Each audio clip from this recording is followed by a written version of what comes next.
Ito nga pala ang ganap ngayon sa buhay ko ngayon, guys.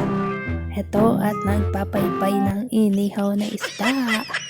Kasi tatay ay nag-iihaw ng isda at ako ay nangingialam sa pagpaypay ng isda na yan. Paypayan ko pang maigi nga ay napakalakas naman ng hangin din eh. Nagalampuog na yung apoy ay. Sige pa rin ang paypay ko ay nalampuog na yung apoy.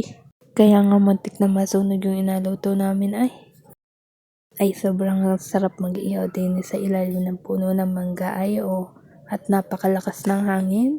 Ito ang masarap na lutuin sa ilalim ng puno ng mangga, ang inihaw na tilapia. At talaga naman pag ganyan ang lulutuin mo ay talaga na magagana kapag kain yan. Ito nga ang ganap kasi pretty pa ang inyong lola. So ayan. Ayan ang aming nilulutong tilapia. Ayan na naman, sobrang tataba ng tilapia na ito, guys. Ay talaga naman pag natikman ninyo ay makakalimutan nyo ang inyong pangalan ay sa sobrang sarap. Ito ang masarap na ulam, guys, ang inihaw. At masarap to sa toyo na may kamatis, sibuyas, kalamansi. At talaga namang pag maanghang ay talaga namang gaganahan ka sa pagkain ng ganari. At talagang gaganahan ka sa pagluto ng ganaring ulam.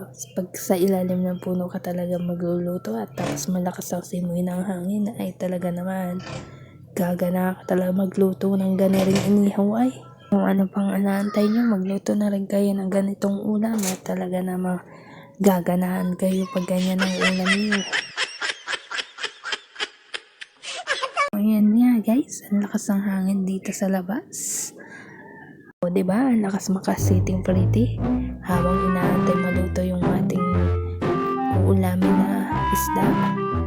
So ayan na, guys, luto na yung ating ulam na masarap.